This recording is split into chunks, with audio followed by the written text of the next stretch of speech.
Buongiorno, my paisans! And today we're taking a look at from Wave 1 of the Age of the Primes. This is Voyager class Primavera Prime.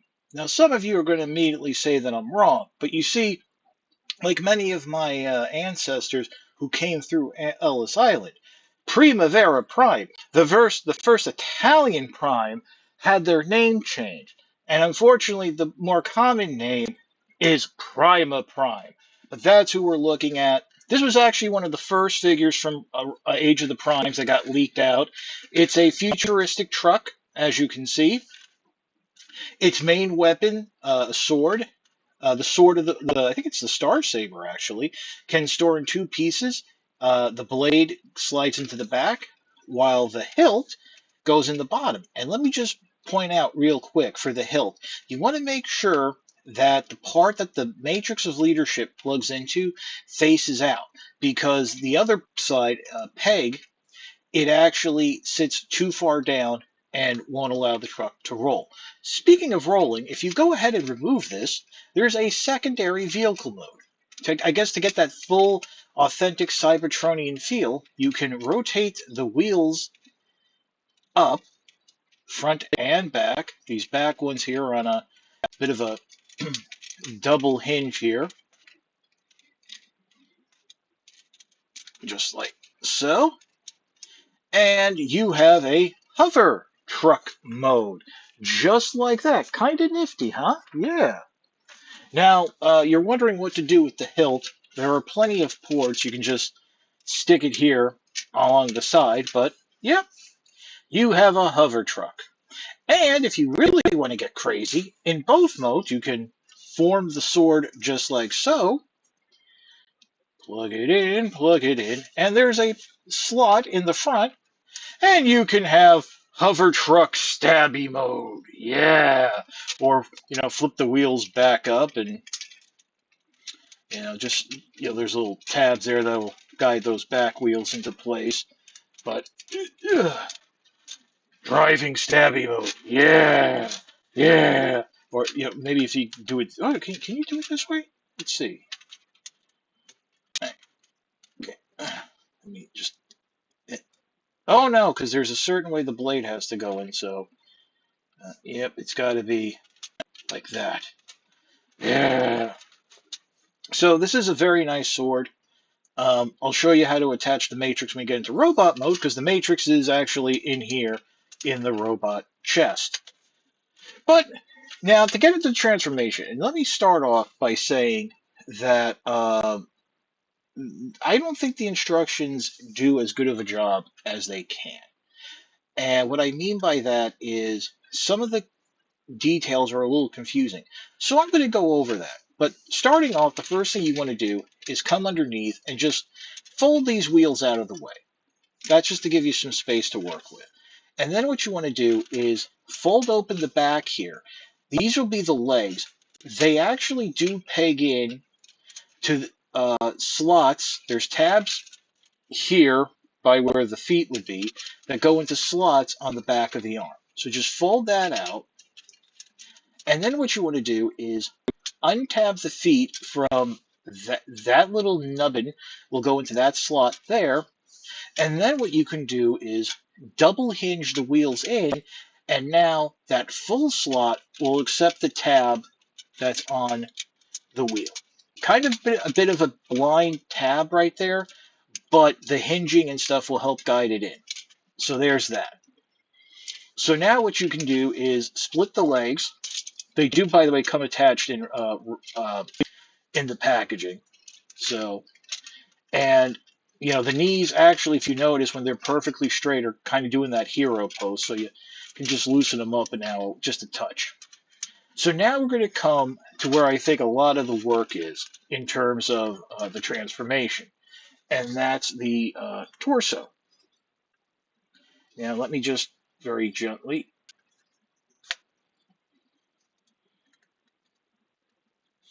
adjust the camera. And the first thing you want to do that I think is the issue is how this front grille and chest come together. First thing is you're going to come in here and pop this chest section uh, loose, just like that. And that'll come forward a little, and this whole back section will open up. The instructions really aren't that clear about it, and I think it is very important that that's actually one of the last things you want to do. There are little nubbins here on the side that kind of fit in, in the up here underneath. They just kind of slot in, but it works. Now, the next thing is the instructions show you to tab these side panels in, which are the forearms. First, I disagree. What I think needs to be done is position these shoulders so you can bring this front grill section down. That will help secure the arms and line up the forearms here. The other thing is, just by nature, you're going to want to think to push the forearm in all the way. No. There's a little slot that, really, this just very gently tabs in. And you got to be a little careful when applying the pressure that you don't start folding it up. But that right there is really what I think you should do. So get the shoulders in position here, like so. Fold that bumper in, and then peg the forearms in. But now that we've unfolded that bumper, let's bring the arms out, bring them down so the hinges are level like so. Bring them back just bring them back slightly just to give you some space to work with too. Bring this section up, rotate the head up. It's on a ball joint and a hinge, and when you do fold it back, there's a tab on that plate so you want to make sure that the head does tab into place. So you can't rotate the head around to hide it in vehicle mode. Next, fold the wheels in all the way. And now for a tricky part, you're rotating the chest around, and you kind of do have to pass over that hinge right there. There's clearance, but really not enough. So bring these arms down, and then what you'll do is snap it all into place. It all tab in. By the way, this clear plastic piece is pegged in. This whole section is not clear plastic. And yes, there's hinges. There's part of the hinge there is clear plastic, but it's also kind of reinforced by regular plastic, so I think it'll be okay. Now we're going to get to the shoulders, which I find very interesting.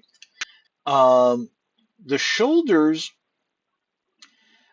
they tab into place, and you would think that, well, and the instructions and the pictures show the arms down, and the shoulders down. And you would think that, that's the way they would stay in. Well, to actually have the full range of movement, you have to untab the shoulders. So we're going to bring them up now. This will allow us to rotate the forearm around. When going to vehicle mode, obviously you're going to flip that shoulder panel up and then tap it into place when you're done. So once you rotate the forearm around, flip the hand out. And unfortunately, even though the hand is on a ball joint, the shaft goes into a cavity that kind of limits the posing. So you would think that being a sword wielder, there would be some dynamic wrist movement. You get side to side, but that's about it. So once that's done, bring the shoulder panel back down, but don't tab it into place or else you lose that beautiful arm movement. And the shoulder panel is attached to the arm, so you do have some nice movement there. Yeah. So let's do that again on this side. Bring that panel up, rotate it around, flip the hand out, fold it all the way around, double hinge, so the forearm closes up. And there we have Prima in its robot mode. Not bad. I'm not complaining.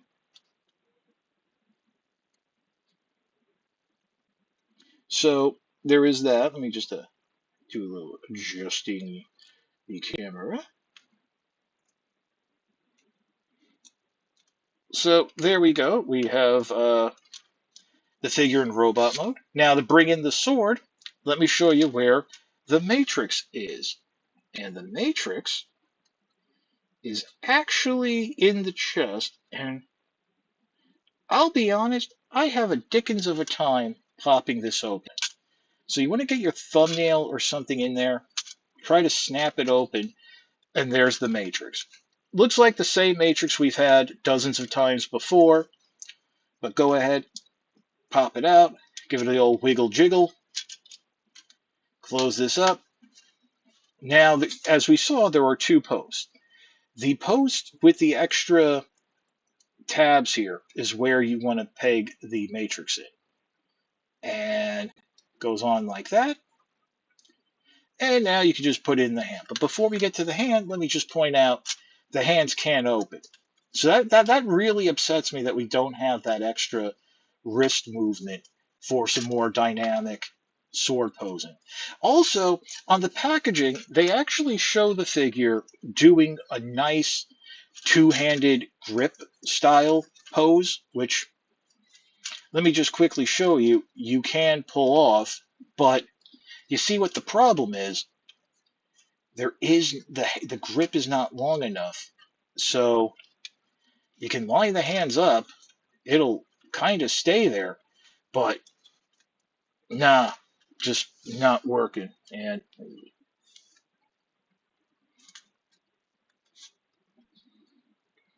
that sword is very tall. So bringing this back and around, you do see that. So we've talked about the arms, we talked about the shoulders and that articulation. Do have a little bit here at the waist. Get those hip skirts out of the way. I mean, the backpack kind of limits it, but also be careful where you grab the figure because this back section does like to pop open, and that can cause the arms to flop back. See, I just did it now because I was lifting the hips. Universal joint at the hip, swivel, knee bend, ankle pivot. So you can get Primavera here in some interesting poses.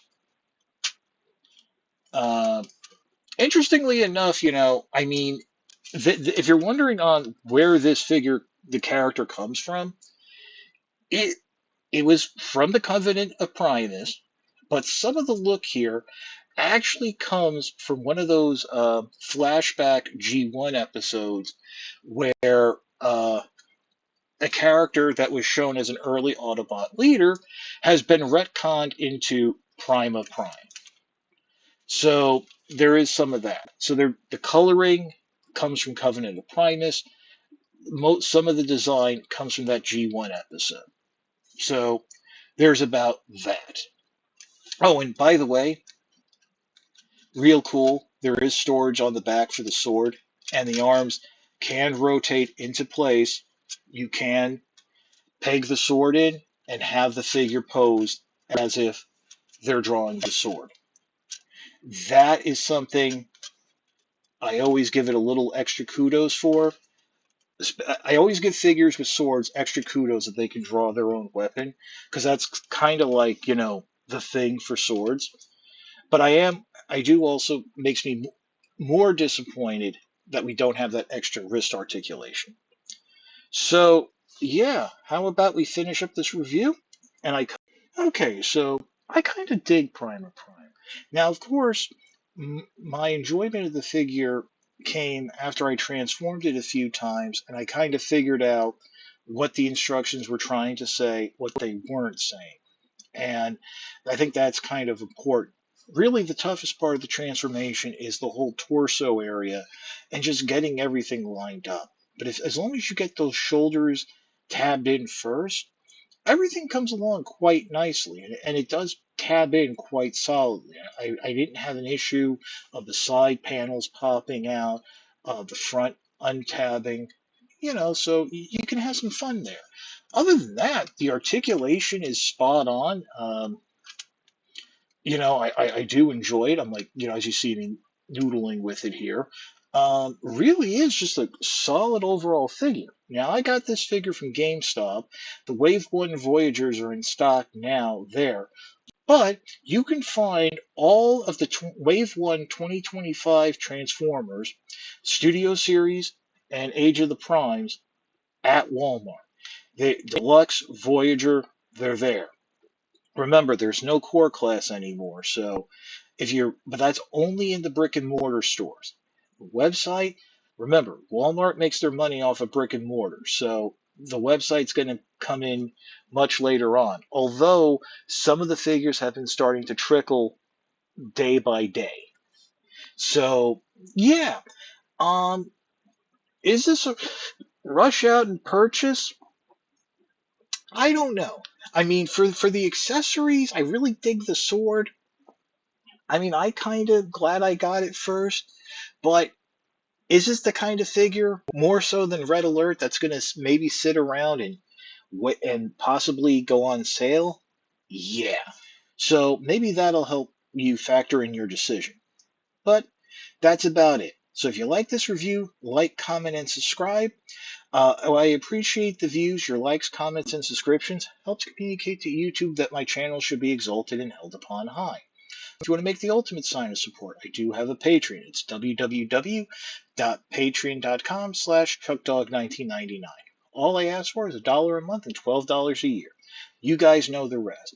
And let me tell you, your views are becoming more and more important as less sites really put an emphasis on newsing and treating Transformer reviews as news, or using early leaks, stolen sample reviews as these first early reviews that are out months before anybody can get their hands on the figure, and in a lot of cases are actually using early versions of the figure that may not be 100% accurate.